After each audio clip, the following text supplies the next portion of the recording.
call to order the December, Man, you're getting the year over with. I know, getting ahead of myself. The September 26th Board of Commissioner meeting, and welcome.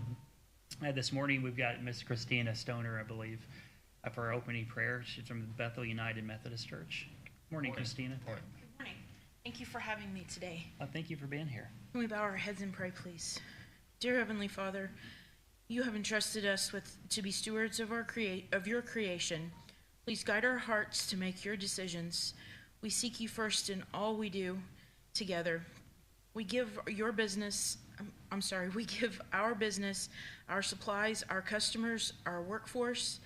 May we always be mindful of their service. We confess that we are nothing without you, and we trust in you completely. Amen. Amen. Thank you. Thank you. All right. Everyone should have received a copy of the meeting minutes from September 12th. Were there any changes that we needed to make? Yeah, I didn't see any. I can entertain a motion to approve. So moved. A motion made by Commissioner Taylor. I will second. All in favor? Aye. Aye. The motion passes.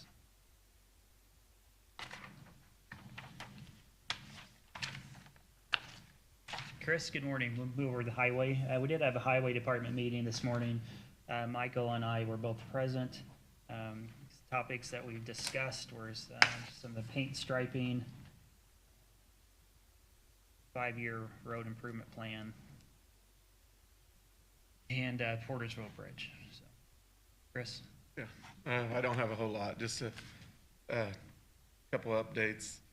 Yeah, we are getting the log jams out of the Portersville Bridge. We're sharing that cost with DuBois County. We're currently doing that, and that was contracted out. The 900 East road failures kind of seems like a broken record, but to tell you where we're at on it, we had got recommendations from John Lackey with the the Concrete Pavement Association of how to repair the failure at 900 East, and a couple other issues on that road that looked like they could fail. So we had a meeting with the ACPA about that, got their recommendations, relayed that information to Milestone. Milestone is currently working up, they're putting something together to tell us what they're willing to do to fix that road. And Lockmuller Group, which was the engineering firm on that road, has offered to pay for the materials to fix it. And Milestone is gonna fix it, and the county will demo the bad areas out. So that's the update on that. And then we've been talking about pavement marking on Kennelberg Road. I think the council had said something about it, and you guys had said something about it. So we were able to get the double yellow lines put back from 450 north all the way to 1250 north. We had actually hired that out. I got the bill right before I left. It was like $4,700 for just the double yellow line. And that being said, we're wanting to talk about the county pursuing their own equipment to be able to do pavement marking on a more regular basis and to implement it on roads that currently doesn't have any pavement marking. And I'd been doing some figures, and to get a piece of equipment, not counting the paint, to do that was roughly $64,000 to buy a slide-in painting equipment that we would put on the back of one of our trucks. And that way we wouldn't have a total truck that could only be used for painting. So we implemented that into our budget. If the commissioners are in agreement to pursuing that equipment, we'll pursue it on our end.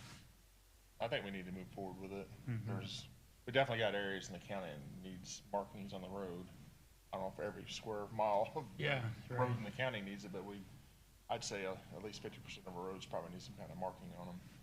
Yeah, I would agree. I mean, I live in southern Daviess County, and so we're in DuBois County fairly often, and yeah, all their roads are center striped, and once you drive on them, and then you drive into Daviess County, it's kind of like going from Daviess to Martin a little bit, but So the paint stripes are much more advantageous than I realized they were just by driving on them often. So that, I definitely would be a proponent in moving forward, and we'll go slow and do it in phases, make sure we work out the kinks before we. And have different roads that qualify to be done. We won't just start at one end of the county and go north or go south. We'll start out with the highest traffic counts and the widest roads. Yeah. Mhm. I think it's great, yeah, and a great job just continually, you're expanding the services the highway department provides and making the roads safer for the public, so, you know, keep up the great work. We're currently doing, we've talked about dust control, so we're currently, probably this week gonna do a spot with the guy from Odin, subcontractor, I guess, or where we can offer the dust control services, in the private sector. So it would free up the county to do more, new road construction and pavement marking and other things. So we're gonna work with, the guy from the northern part of the county there to put a spot down and see if it works. Even if we don't do it, we want to make sure that whoever does it does a good job for the residents. We don't want to pawn them off on somebody that doesn't do a good job or provides a good service. So, Well, and just on that, just so the public knows, I mean, on the dust control, obviously it doesn't affect a lot of us who live near the cities, but I believe that some of that information you gave us this morning, there was 156 spots throughout the 800 miles of road, and your team spent 50 days, 50, doing those dust control spots for 156, you know, homeowners. And the amount of money and time we're dedicating to those few pieces of the road it's just not cost effective. So, I mean, I'm still adamant that, you know, by January 25, we're either completely out of dust control or it's completely cost neutral. Because it's all it's doing is just eliminating dust. It's not increasing safety or anything else. It's just making it more of a convenience, which I live on a gravel road, and I had options, and I chose some of those options, and I was able to pay for some of those options. So anyway, people, I don't think they realize how much time we're spending on dust control, and it's just not a service that is sustainable. Yeah. right, correct. When we got five good months out of the year to do construction and try to build new roads, and we're roughly spending about two of them months doing dust control. And, you know, it benefits the 156 people. But some of the other services we could do would benefit the 35,000 people in the county. Like the line striping would definitely benefit more people and be more of a safety concern. We'd like to spend our resources in doing that. I'll just bring something up about, just to get it out there. We've been having a lot of trouble. I haven't said anything to the sheriff yet, but vandalizing stop signs and stuff. Just over the weekend, we had 8 stop signs knocked down in I guess it'd be the kind of the northeastern part of the county, not the far north, the middle eastern. Michael's district. Yeah, it was Michael's district. We had 8 signs taken down. We recovered 4 of them, but, you know, we know it's teenagers and they're just out thinking they're having a good time, but I don't know if they realize the impact that could have when somebody's going down a county road and there's not a stop sign there that is supposed to be there. But we had 2 guys out collecting signs and finding them. They were using their vehicles to back them over, and then they would try to steal the signs off of them, and some of them did, but just to get that out there. I don't know if it's what kind of a fine it is if you get caught doing that. Do you guys know? Criminal mischief. Yeah. But it runs in spurts, and this time of year, I think they're out there looking for something to do. So if I catch them, I won't be too happy about it. And I know that because it's just dangerous. With the Amish Safety Committee meeting that Commissioner Gabhart and Commissioner Taylor had asked to get scheduled is for October 26th at 6:30 p.m. I've got an address, but I won't tell that. I'll let you guys know the address. And CCMG paving that we were awarded this year, for County Road 900 East north of Odin and County Road 1200 North, be east and 900 East, is due to start October 16th. So there'll be construction in that area.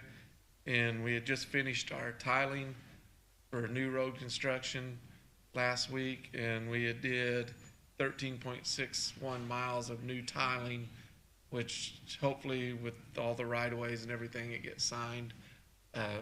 That tiling we did this year will equate into turning into new blacktop roads or new chip and seal roads, hard surface roads.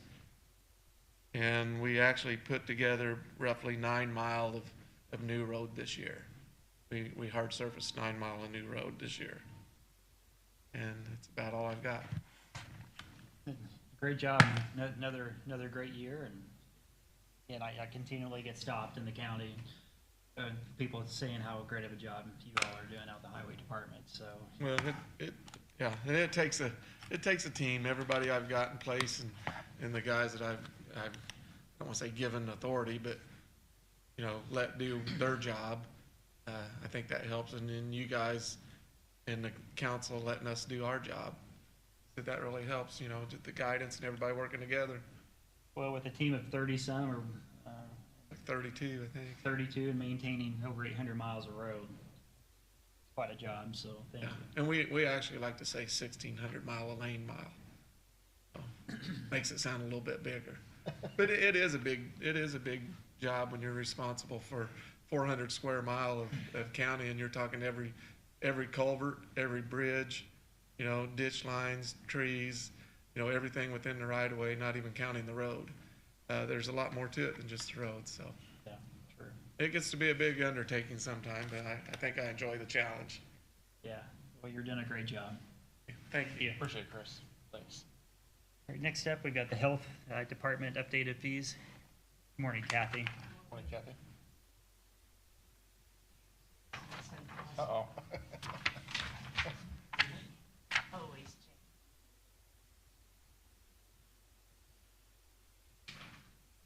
Exciting stuff, though. We have some new vaccines.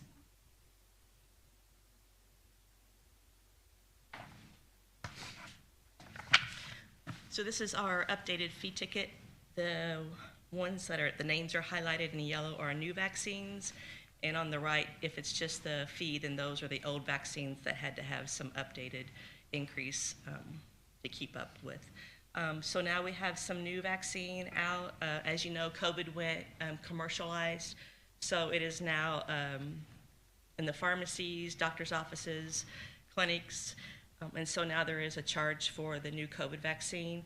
The previous Pfizer COVID vaccine is called Comirnaty, I can't even say it, Comirnaty, and then Moderna is called Spikevax. And so those are the new ones, and then there's some new RSV vaccines are on the market for adults and infants. So we have added those to our fee schedule. We've had a lot of complaints lately because COVID vaccine is commercialized. When COVID was distributed by the CDC and the government, we gave over 10,000 vaccines, mainly to Medicare people. We cannot afford to buy 10,000 doses of COVID vaccine, nor do we need to, because now you can find it at pharmacies, Right. You can find it at providers. However, a lot of people have gotten used to coming to us, and we've had to turn them away because we just can't. We just bought 90 doses, and it was close to $12,000. So, and we still don't know what insurance companies are going to reimburse.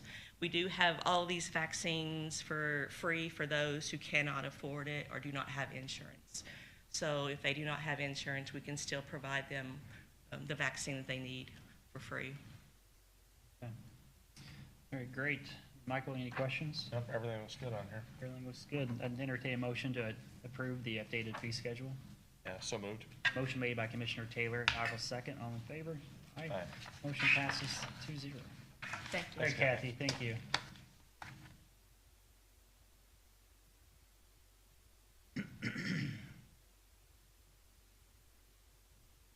Okay, next up, we got Central Dispatch. Julie, good morning.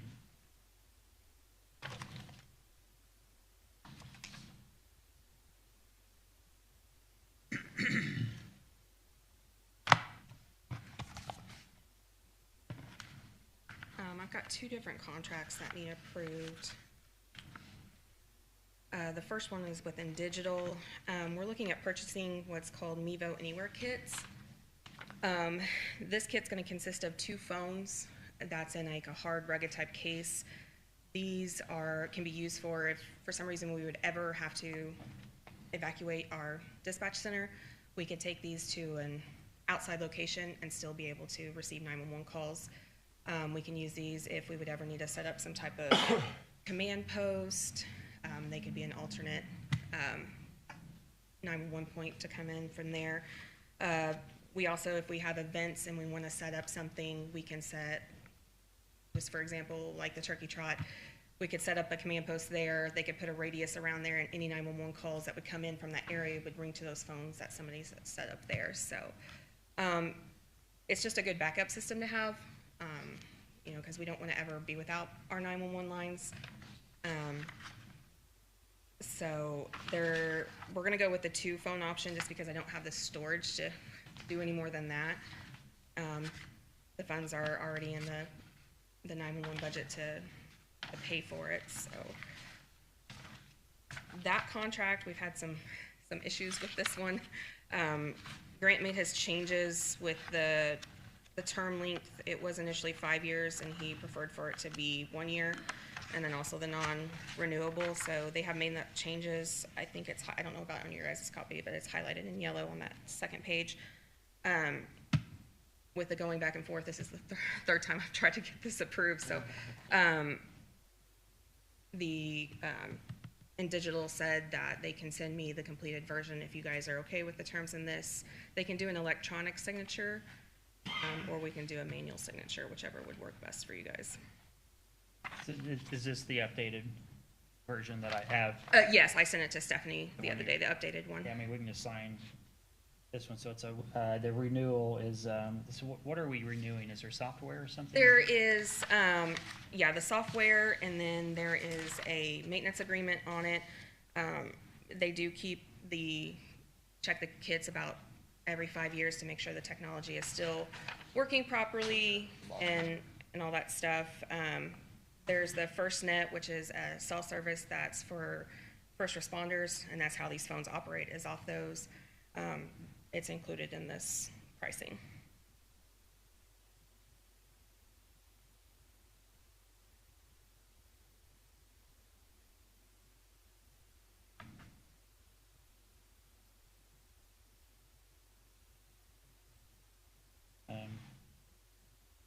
What do we do now if the central dispatch goes down? Our calls could be routed to another county, and then we just have to wait till it comes back up, and you know, that we get a hold of whoever we need to get a hold of, and try to get it. They work on it as fast as they can, but sometimes can be a while, and you know, placing our burden of our county's calls on another county when they could be, you know, especially if we have severe weather. Our rollover place is Knox, so a lot of times if we're getting bad weather, they're getting bad weather, and you know, it's just.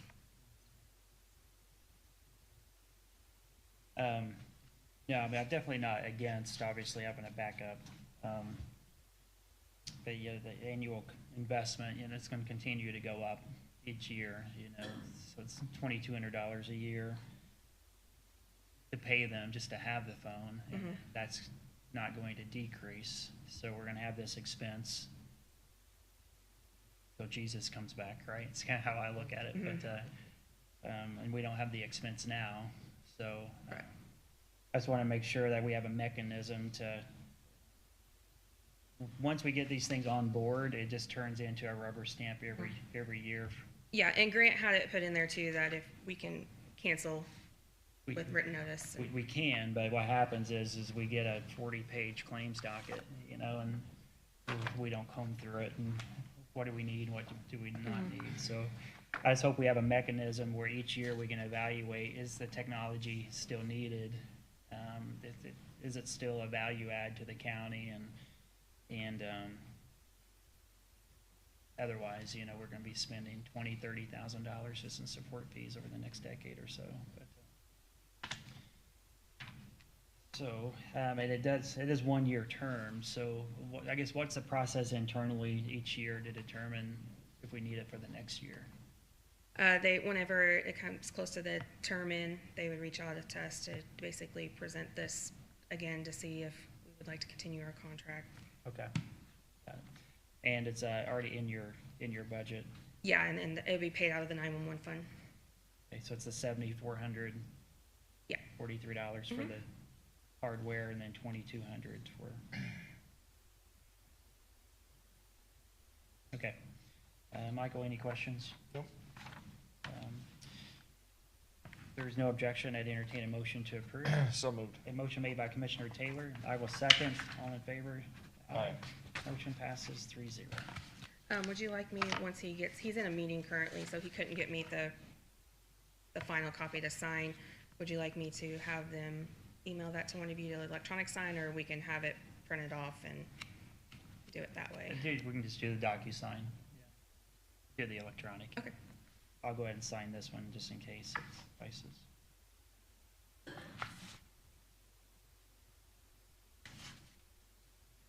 All right, thank you. You got some, Got another one. keep rolling. This next one is for a service. It's called Prepared Live. This is a free service. We do not pay for it. What this is it's a web-based program that we can send out basically text links to people if they are on the scene of an accident, on the scene of a fire. We send them this link and we are able to access their camera so we can get a visual of what's going on. Obviously, sometimes just the general public doesn't pick up on things that we may need to know that would be beneficial to our first responders. We can also use it to text back and forth. Say if somebody's in a domestic situation and they try to call and they can't talk, we can send them messages through this in a text format and try to communicate with people. We get a lot of abandoned 911 calls. I'm sure everybody's had a 911 pocket dial before. So sometimes we can utilize that for texting people back to make sure everything's okay, because when we call, half the time they don't answer, but we still want to make sure, people don't need help. So, but like I said, it is a free service. I spoke with the director over at Knox County. They use this program over there, and it's really been beneficial for them. And people can send pictures to it. Say if they had an item stolen and they had a picture, they can send it through that, and then we can get it to the officer, things like that. Grant also had this to be a non-renewable, and that we can cancel at any time with written notice, but it is a free program. I feel like I'm asking you a lot of questions. That's fine. The word free really spooks me a little bit. What's the catch? How are they paying for the service? What are they getting out of it? Because, nothing's free, right? These people aren't working for free. I like the technology, I like what you said, but what's the gotcha? When I looked through this, I didn't see one, but I don't think Grant pointed anything out either whenever he reviewed it, so. Okay.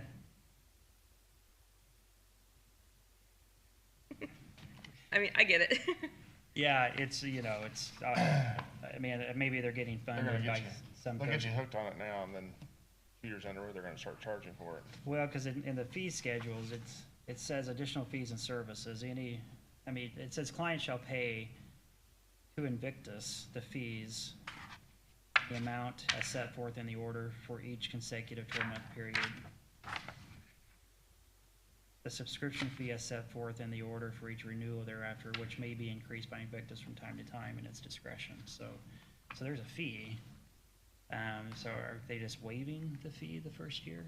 To my knowledge, whenever I talked with Okay. their rep, that this was a free program, and then, that's what, Grant said, the 1 year Okay. renewal thing, and we can cancel with any type of, But you see how, people can't. right, no, I understand. Or if they can, I'd like to know how, I just want to make sure we don't sign something and then it's an auto renewal, and then we're spending $3,000 or $4,000 a year, and then it's just that drip.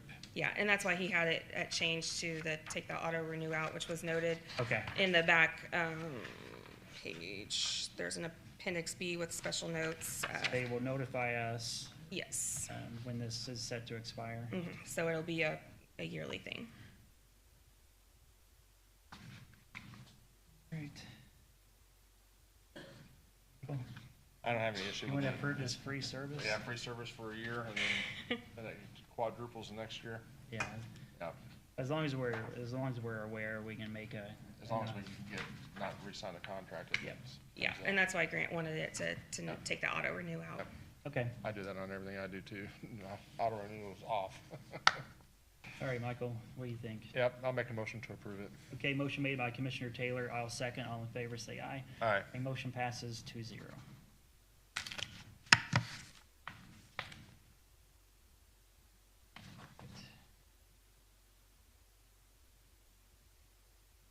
Thanks, Julie.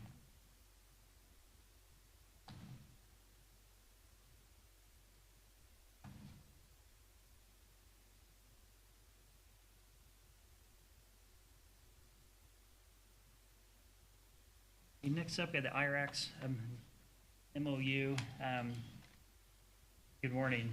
Morning. At the last commissioners meeting, we had the MOU to approve. So I just wanted to take some time to reach out to some folks, and which I did. And you know, it looks like the program is working effectively, and the communication is there, and everything is in place. I just didn't want to just rubber stamp something without, you know, peeling back a few layers. So from what I've heard, Michael, I don't have any objection to approve. Yeah, I don't have any objection moving either on forward, that. So, do you have any comments or anything? No, I was just here to provide the hard copy. I know it's got lots of signatures on it, so I wanted to make sure it was uniform, but I wanted to make sure if you had any additional questions, I was here to answer those as well. No, I do not. So I'd entertain a motion to approve. Yes, so moved. A motion made by Commissioner Taylor. I'll second. All in favor? Aye. Motion passes 2-0. Thank you so much. All right, thank you.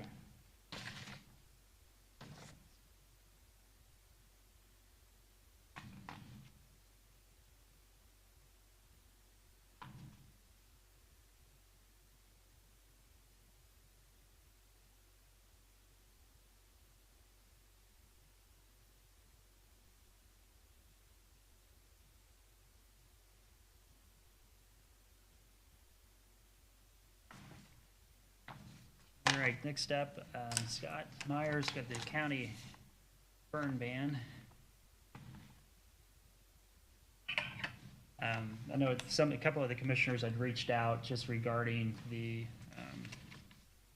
this time of the year, obviously, it gets a little dry and with the harvest and everything.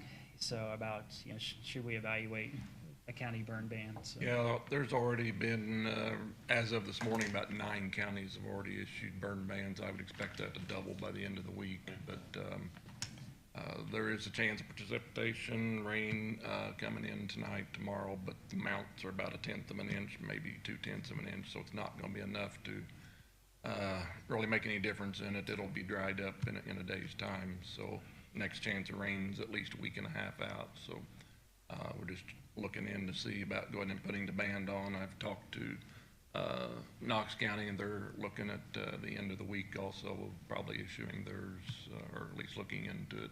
So I think everybody in southwest Indiana will eventually go under unless we get a hurricane come through here to bring us some rain. So Yeah, I mean, I think what, if you guys wouldn't mind, I mean, what I'd like to do is give Scott the authority to put a burn ban in place. Yeah, maybe whenever he's ready for it, yeah. by the end of this week or whatever, Yeah. see what this rain does. And then also just to reiterate, campfires, camping, if you have the metal ring, you know, those are, Yes. those are exempt. campfires are allowable, yes. So you can still. Open burning is our main concern. Just control burn, right? You know, Yeah. I mean, I'm saying a contained, controlled burn in a Yes, container, right? contained fire's fine. It's, Yeah. Okay. burning brush and leaves and stuff like that's our problem. Okay, yeah, what I'm gonna do, I'm gonna kind of leave this date open on here, and then you can just fill in whenever you want to put the burn ban in place. Okay. And then, I don't have any problem with that. The burn bans, those run just like a week at a time, or is it more than that? How's it easier? Normally, we set the burn bans indefinite just because they can last longer, but Okay, I'll Yeah. let- Like I said, let Scott make his call when he wants to put that in place, yeah. Yeah, and also when to remove it. So if we can remove it before the next commissioners meeting, then, we just Yeah. make that call and Sounds good. leave it open-ended, so. Okay, so what is, I'd entertain a motion to allow, Scott to determine if and when a burn ban needs to be put in place, and at his discretion to choose those dates. So moved. A motion made by Commissioner Taylor. Do we have a second? I'll second. All in favor? Aye. Aye. Motion passes 2-0. Thank you. All right, thanks, Thanks, Scott. All right. All right, next up, we got the interlocal agreement with the animal shelter. I believe this is pretty much the same as it's always been. The county helps cost share part of the animal shelter in the city of Washington in the amount of $35,000 annually to be paid $17,500 on June 1st, and then the other half on December 1st. So I think that's the same as it's always been. So I think they did change a little language in the contract, but it wasn't nothing significant. nothing. Okay. Got it. If there's no objections, I'd entertain a motion to approve. So moved. A motion made by Commissioner Taylor. I will second. All in favor, say aye. Aye. The motion passes 2-0. Almost over. All right, courthouse renovation update. Clara? Here we're renovating a courthouse. We're That one? close to the finish line of this segment. Getting close. Getting close. So a couple updates. We did revise the relocation plans since our last meeting. I know we talked about approving those contracts and whatnot, but since then we decided to take down a wall in the basement that we were originally going to add. So we did revise those drawings and send those to Garmong to reprice. So we should be getting those soon. Also, we sent out our 95% set for the courthouse renovation on Friday. So you guys had a chance to review those over the weekend, and our final set will be out on October 2nd to Garmong for review, and then out to bid. I think the following week is what he had scheduled for that.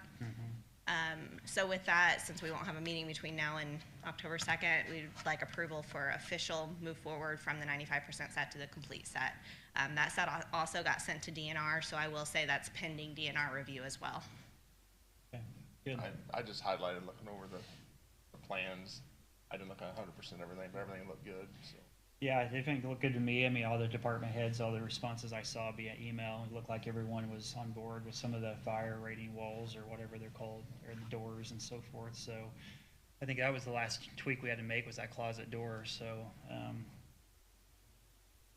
think we're ready to move forward. So Yeah, we'll figure it out.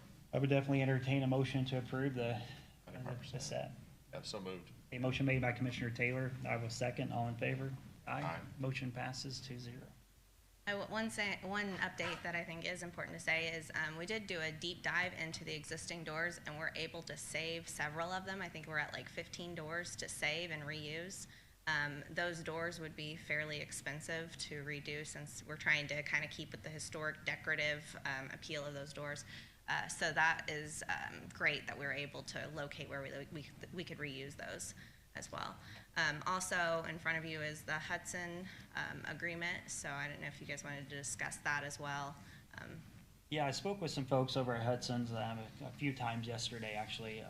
We've got a lot of moving parts happen simultaneously, as we always do in these big projects. So Hudson's has, they recommended, and I think it's what we'd want to do anyway, is participating in the Omnia contracts for the public sector funding, which really helps set a lot of the rates for the public sector. So, Crane and a lot of the government entities use those contracts just to protect us from the cost. And then in return, they will do the relocation at no cost, and also the design at no cost. And then obviously their money comes in the Omnia rates that are set. So we don't have that, we don't have the office furniture layout yet, so we don't have any numbers to go with that, but we'll be protected by that contract. So, and plus being able to use the local vendor, I think would be advantageous, and having them assist in the move.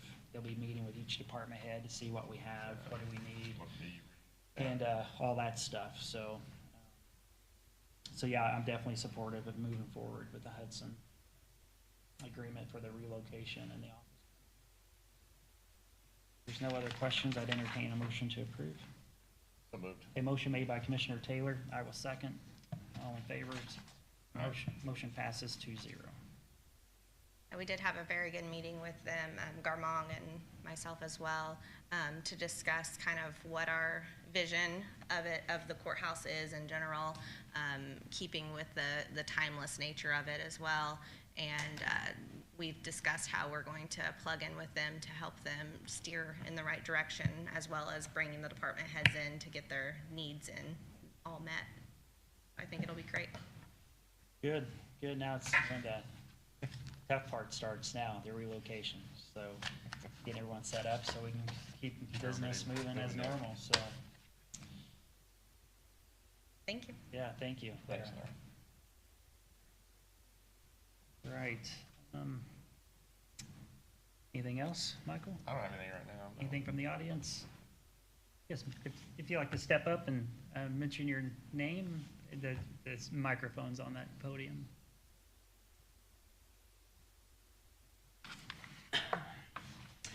My name is Heather Cash Berkston. I live in Elnora, Indiana, and I'm here today to lodge a complaint over the budget for Elnora. I've already lodged a formal complaint. The budget is highly inflated by over 1%. Further, the budget has extraneous details which do not need to be budgeted for.